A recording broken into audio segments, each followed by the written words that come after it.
로마서 4장 18절 한 절만 보시겠습니다.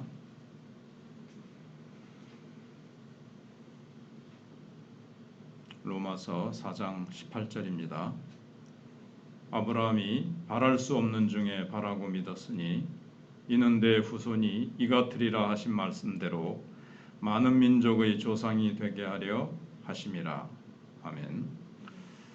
바울은 믿음으로 의롭다함을 얻는 이 원리를 말한 다음에 그것으로 만족하지 않고 믿음에 속한 게 뭐냐, 또 믿음에 대한 모든 측면에 대해서 가르쳐 줍니다.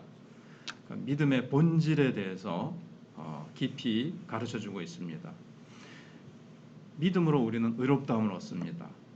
그런데 믿음이 하는 일은 우리를 의롭다 하는 것뿐만 아니라 우리가 생활하는데 또 우리가 여러 가지 인생에 살아가면서 어려운 전투가 있습니다. 영적인 전투가 있고 또 어려운 환경이 왔을 때 그 환경을 극복하는 데 있어서도 이 신앙이 다 필요하고 신앙이 쓰인다는 겁니다.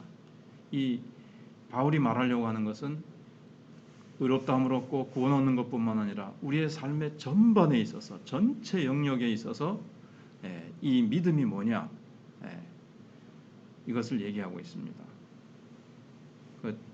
믿음이 하는 일은 첫 번째로 아브라함이 많은 민족이 조상이 되게 해주었습니다.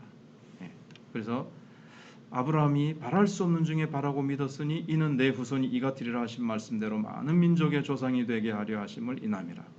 바랄 수 없는 중에 바랐기 때문에 그는 많은 민족의 조상이 됐다는 겁니다.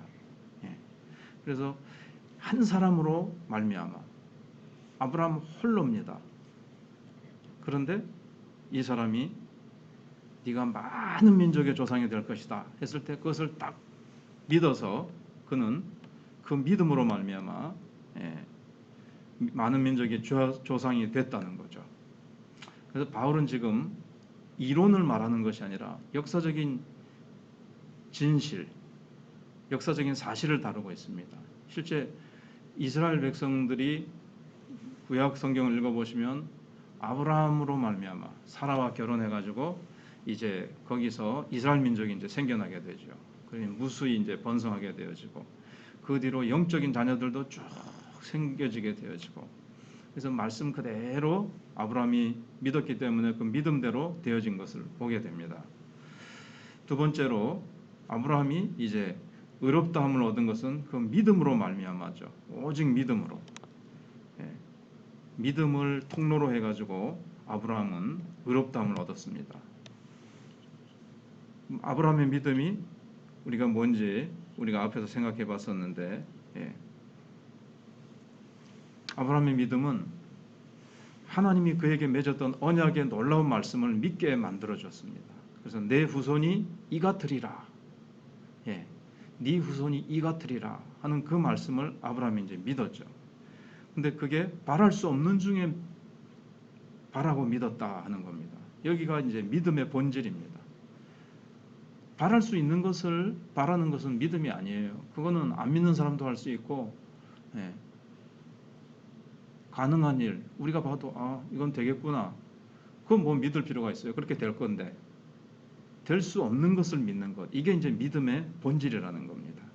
특별히 내 후손이 이같으리니 했는데 이같으리니가 뭡니까? 우선은 수많은 자손이 생겨날 거라는 거예요. 우리가 알고 있듯이 바닷가의 모래와 같이 셀 수 없을 만큼 헤아릴 수 없을 것 같이 만큼 내 후손이 이같을 것이다. 또 하늘의 별과를 셀 수 있나 보라. 못 세는 것 같이 너의 자손도 그렇게 많게 될 것이다. 그런데 아브라함은 99세고 사라는 거의 이제 90이 된 그런 아내입니다. 둘 사이에 자녀도 없습니다. 육신적 자손에 대해서는 근데 하나님께서 엄청난 얘기를 하신 거예요. 네 후손이 어마어마하게 많게 될 것이다. 헤아릴 수 없을 만큼 많게 될 것이다. 그런데 아브라함의 믿음이 그 언약을 믿게 만들어준 거죠. 이와 같으리라 한 것이. 근데 하나님의 약속 가운데는 네 후손이 이와 같으리라는 속에는 예수님도 포함되어 있습니다. 그래서 앞에서 전에 갈라디아서 말씀드린 것처럼 또 다른 후손, 예, 바로 그 자손이라고 이제 딱 한 사람을 가리켜서 바로 예수 그리스도를 얘기하는 거죠. 독특한 그 한 어떤 존재, 그 후손을 말씀하고 계셨습니다.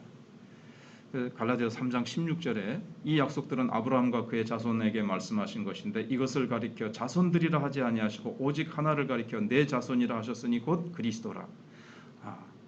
내 후손이 이렇게 그 가운데 구세주, 메시아, 자기 백성을 죄에서 구원할 자가 나실 것을 이제 믿은 겁니다.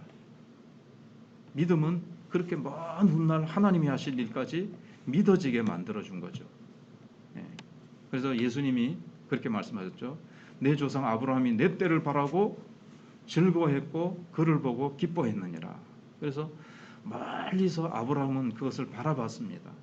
물론 명확하게 십자가에서 죽으시고 어떻게 되고 부활하시고 이런 일들을 정말 명료하게 알았는지는 확실히 모르지만 그러나 희미하게나마 멀리서 바라봤다는 겁니다. 주님을 통한 그 구원의 계획, 또 하나님이 펼쳐 보이신 그 구원의 길을 예수님을 통해서 구원하실 것을 이제 바라보게 된 겁니다.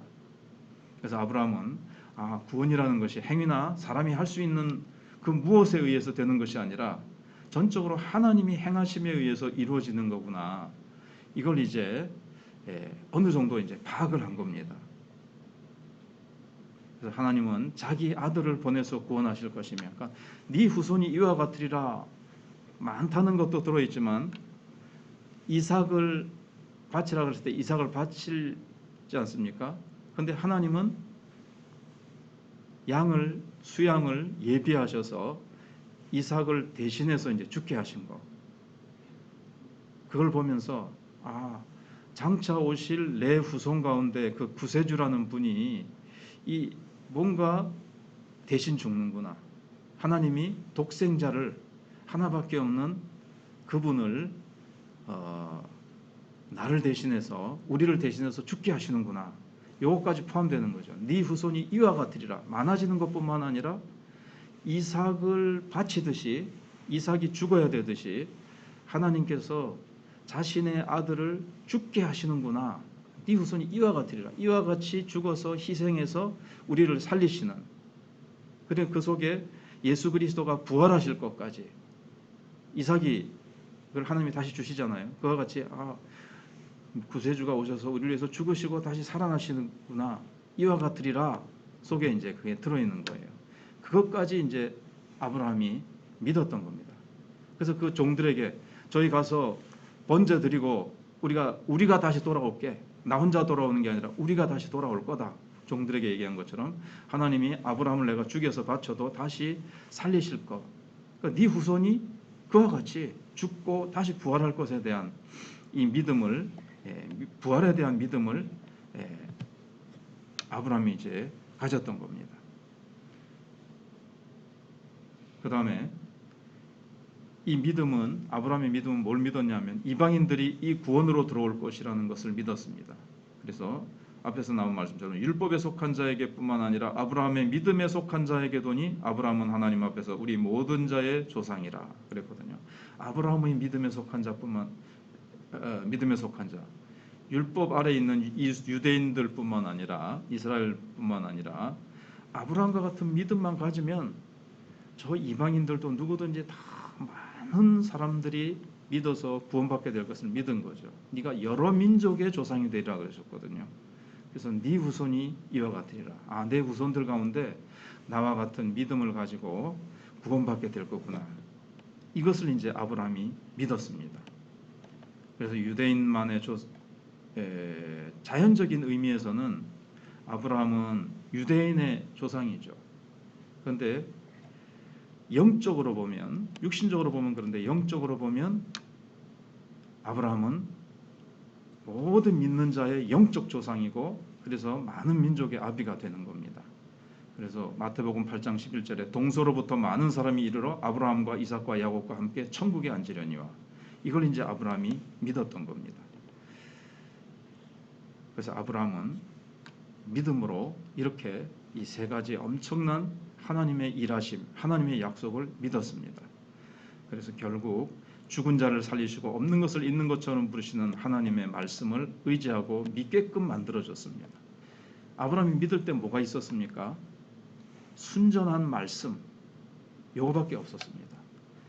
자신의 상태도 환경도 그 무엇을 바라봐도 아무것도 환경적으로는 없었습니다. 오히려 하나님의 약속의 반대 상황이었죠. 점점 나이가 들어갑니다. 점점 자식을 낳을 수 없는 육체로 점점 그렇게 늙어가고 쇠하여가고 죽은 몸이나 마찬가지입니다. 말씀과 정반대입니다. 그런데 말씀은 그렇다고 하고 있습니다. 근데 아브라함은 현실을 보지 않고, 현실을 보면서 하나님 말씀하고 다르지 않습니까? 이렇게 하지 않고 자신의 현실은 말씀과 정반대인데도 불구하고 하나님이 그렇게 말씀하시니까 그렇게 말씀대로 믿습니다. 이게 이제 믿음의 본질이라는 겁니다. 신앙은 단순한 하나님의 말씀만으로 족합니다. 어떻게 그렇게 됩니까? 설명해 주십시오. 이렇게 하지 않습니다. 떠나라. 그냥 떠납니다. 어디로 가야 됩니까? 어떻게 하실 겁니까? 내 안전은 어떻게 하실 겁니까? 하지 않고 그냥 말씀만 주시면 그 말씀만 있으면 됩니다. 환경은 반대로 가고, 환경은 전혀 말씀과 달라도 말씀이 그렇게 하면 된다는 겁니다. 말씀도 없는데 무모하게 맨 땅에 헤딩하라는 얘기는 아닙니다. 말씀이 있으면 그 약속을 붙들고 말씀에 입각해서 걸어가는 거, 이게 이제 믿음의 본질이라는 겁니다. 기도하겠습니다. 하나님 아버지, 감사합니다. 아브라함을 통해서 하나님께서는 그가 믿음의 조상이라는 것은 우리가 믿음으로 구원 얻는다는 것뿐만 아니라 아브라함이 믿음이 무엇인지, 믿음으로 산다는 것이 무엇인지 그는 삶을 통해서 우리에게 모범이 되고 보여주었습니다. 하나의 이론이 아니고 사상이 아니라 아브라함은 이 믿음이 철저하게 우리의 현실 속에서 고난을 극복하게 하고 불가능을 가능케 하는 것이라는 것을 산 증인으로 그의 삶을 통해서 보여주었습니다. 하나님, 우리도 아브라함의 후손이요, 우리도 아브라함과 같은 믿음으로 구원 얻었습니다. 우리도 아브라함과 같은 믿음을 가졌으니 우리도 약속 하나만 있으면, 말씀 하나만으로 족하면 족한 믿음을 가지게 해주옵소서.